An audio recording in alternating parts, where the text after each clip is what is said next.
अब मैं तुमसे प्यार ही नहीं करता हूँ तो मैं तुमसे रिश्ता नहीं रखूँगा। मैंने कहा क्या बोल रहे हो, तुमने शादी की थी, तुम भूल गए हो क्या?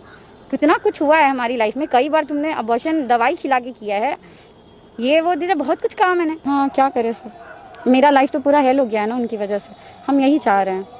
कहाँ जॉब कर रही थी आप लोग दोनों साथ में? हम लोग SBI चंदवारा ब्रांच। अस्सलाम वालेकुम दोस्तों, मैं हूं शारिफ खान। आज जो बहन हमारे साथ मौजूद हैं वो पहले इस्लाम धर्म में थी, अब हिंदू धर्म में जा चुकी हैं। इस वीडियो को देखकर आपका मन उदास हो सकता है, लेकिन इसको देखना जरूर, क्योंकि ये इबरत की घटना है। इसकी बातें सुनकर इस लड़की की ये जो अपनी पूरी जिंदगी की कहानी आपको बता रही है कि किस तरह से हिंदू धर्म में ये गई थी। राहुल नाम के एक लड़के से इन्होंने शादी की थी। ये घटना इबरतनाक है, इससे सबक मिलेगा।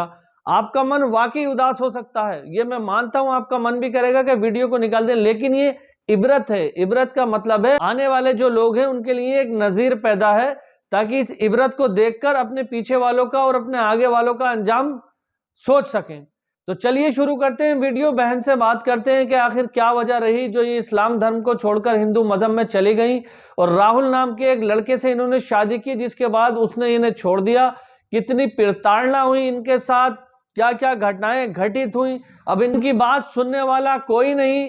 सोशल मीडिया के थ्रू ये मांग कर रही है कि मुझे इंसाफ दो, और इनका जो पति था जिससे इन्होंने शादी की थी वो अब दूर दूर तक भी नजर नहीं आ रहा, और वो कोर्ट में चैलेंज करने की लगातार इन्हें धमकी दे रहा है।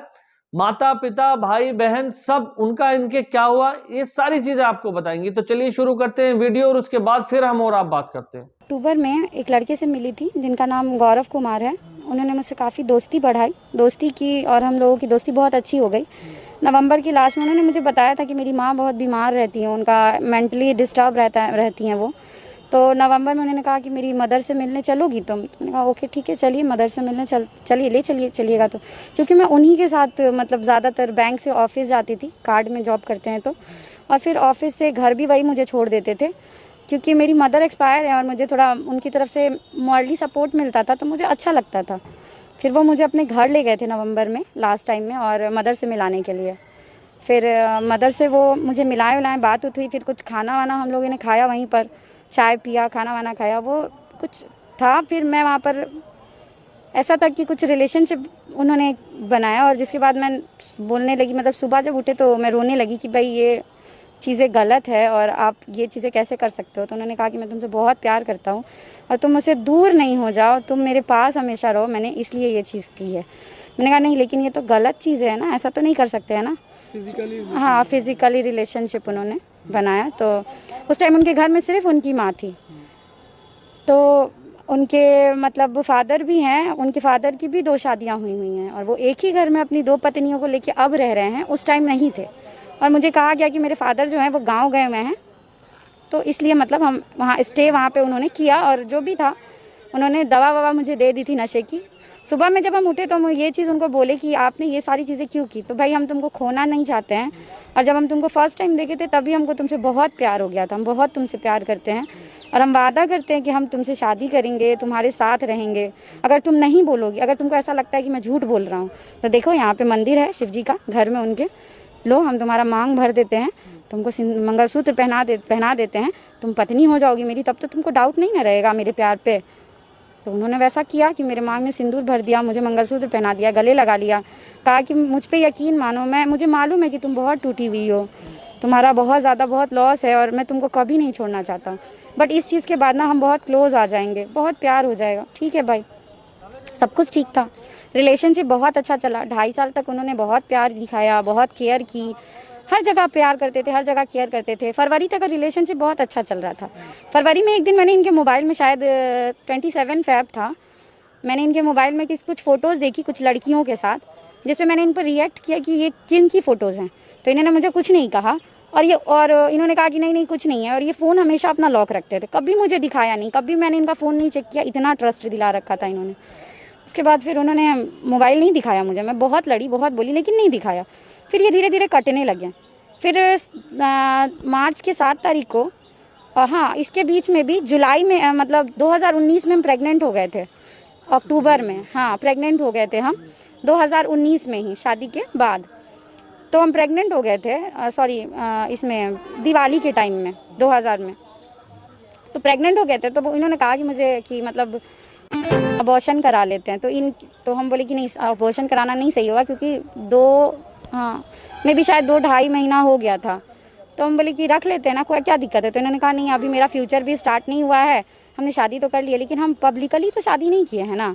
फिर इनके पापा तक बात गई, इनके पापा को इन्वॉल्व किया गया। घर पे पता था? मेरी फैमिली में मेरे पापा ही हैं सिर्फ अभी फ़िलहाल। मेरे जो सपोर्टिव हैं भाई बहन हैं तो वो मुंबई रहते हैं, उनसे उतना मेरा कनेक्शन इस टाइप का नहीं है कि मैं उनको ये चीज़ें बताऊं। बहन को पता था मेरे कि हाँ रिलेशनशिप में है, और बहन को मैंने बहुत हद तक बता दिया था कि शादी तक की बात है, इसी तरह मैं नहीं रह रही हूँ इनके साथ में, क्योंकि हाँ पापा को बताया था मैंने। पापा का रिएक्शन ये था कि पापा को था, क्योंकि इससे पहले भी मेरी एक शादी हुई थी, उससे एक बाबू था मेरे पास, है अभी भी है वो बाबू, शादीशुदा। हाँ शादीशुदा, आपके पास रिपोर्ट होगा तो उसमें।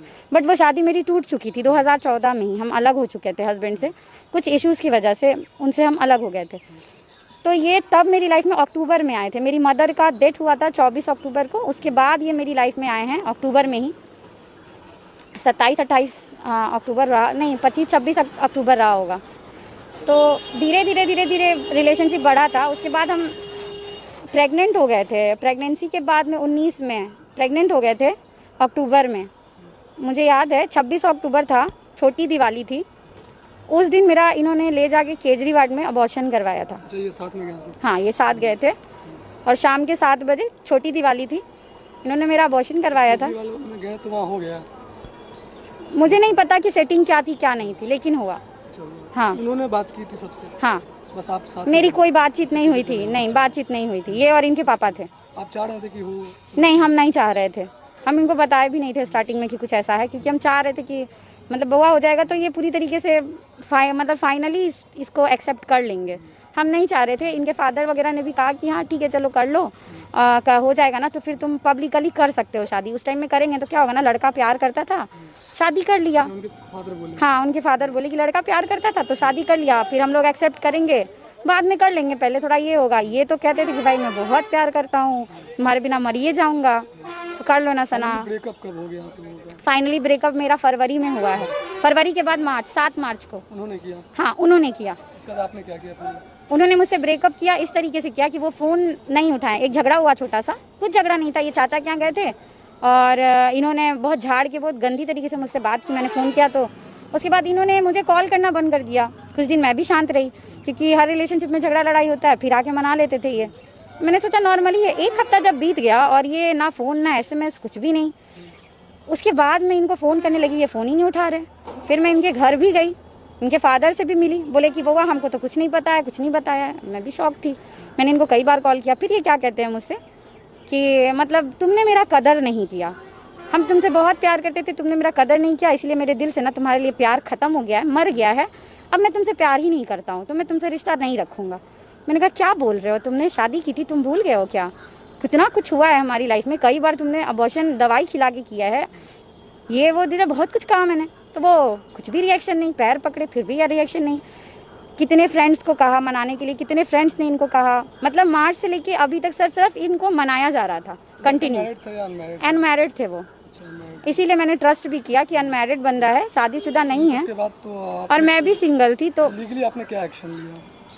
लीगली एक्शन मैंने उनको लास्ट टाइम कहा, मैंने उनको एक आवेदन भेजा मतलब कोर्ट से कि विधिवत शादी कीजिए और मैटर को ख़त्म कीजिए 10 दिनों के अंदर अंदर। उनके फादर का उधर से रिएक्शन आया कि मतलब हम नहीं करेंगे कॉम्प्रोमाइज़, वकील टू वकील बात करेंगे। और फिर उसके फादर जो है वो पूरे में हल्ला करने लगे कि लड़की को ना पैसा चाहिए और पैसा के लिए ये सारी चीज़ें कर रही है। फिर मेरी जो फोटोग्राफ्स थी मेरे पास में कुछ, जो कि साबित करती थी कि मैं उनकी पत्नी हूँ, जो मैंने जमा भी किए हैं, वो मैंने उनको दिखाई, भेजी। उस पर भी कोई रिएक्शन एक्शन नहीं लिया गया। एप्लीकेशन मैंने थाने में एप्लीकेशन, टाउन थाना सर, मेरा थाना वही पड़ता है, नगर थाना। अच्छा, आपका घर कहाँ है? मेरा घर पक्की सराय है। हम यही चाहते हैं कि वो या तो विधिवत शादी करें और बस मुझे अपना लें, खत्म। अभी भी आप चाहते हैं कि शादी अगर वो करते हैं तो आप कीजिएगा? हाँ क्या करें सर, मेरा लाइफ तो पूरा हेल हो गया है ना उनकी वजह से। हम यही चाह रहे हैं। कहाँ जॉब कर रही थी आप लोग दोनों साथ में? हम लोग SBI चंदवारा ब्रांच में जॉब कर रहे थे एक साथ। क्या नाम है? गौरव कुमार। कहाँ का रहने वाला है? ये मालीघाट कंचन नगर के रहने वाले हैं, मिठनपुरा थाना इनका पड़ता है। फादर का नाम शशि भूषण राय है, जो कि कुछ ज़मीन का कारोबार करते हैं। तो उम्मीद करता हूं दोस्तों इस लड़की की कहानी से आपको बहुत कुछ जानने को और सीखने को मिला होगा। इस लड़की की जिंदगी दूसरी लड़कियों के लिए एक इबरत का सबक है, ये जानने के लिए कि अगर आप अपने मजहब को छोड़कर दूसरे मजहब में जाते हो और आपको कोई इस तरह का लड़का मिल जाता है तो आपकी जिंदगी जहन्नम हो जाती है। सबसे पहली बात मैं बता दूं, इस लड़की की आखिरत तो इसने खराब कर ली, उसके साथ साथ दुनिया भी खराब हो गई। उसी तरह से वसीम रिजवी की भी मैंने आपको वीडियो दिखाई थी कि उसने अपनी दुनिया भी खराब कर ली और आखिरत भी खराब कर ली। इन द एंड लास्ट में मैं आपको ये बताना चाहता हूं कि अल्लाह रहमान है, उसने कहा है कि पूरी दुनिया भी गुनाहों से भर दोगे और सच्चे दिल से एक बार मुझसे तौबा करके वापस आना चाहोगे तो मैं तुम्हें माफ कर दूंगा। मैं इस बहन के लिए भी कहना चाहता हूं और वसीम रिजवी के लिए भी कहना चाहता हूं कि अभी टाइम है, जिस दिन दुनिया से आंखें मिट जाएंगी टाइम खत्म हो जाएगा, तो अभी वक्त है अपनी गुनाहों की माफी तलाफी करो, तौबा करो और पूरे सच्ची नियत के साथ पूरे सच्चे दिल से वापस से इस्लाम में दाखिल हो जाओ और अल्लाह से तौबा करो जो आज तक तुमने किया है उसके लिए। तो अल्लाह बेनियाज है, अल्लाह माफ करने वाला, वो बहुत 70 माओं से ज्यादा आपको प्यार करता है। तो कैसी लगी आपको ये वीडियो कमेंट में जरूर बताना। इंशाल्लाह फिर मिलूंगा इसी तरह की एक नई वीडियो के साथ, तब तक के लिए खुदा हाफिज, जय हिंद, जय भारत।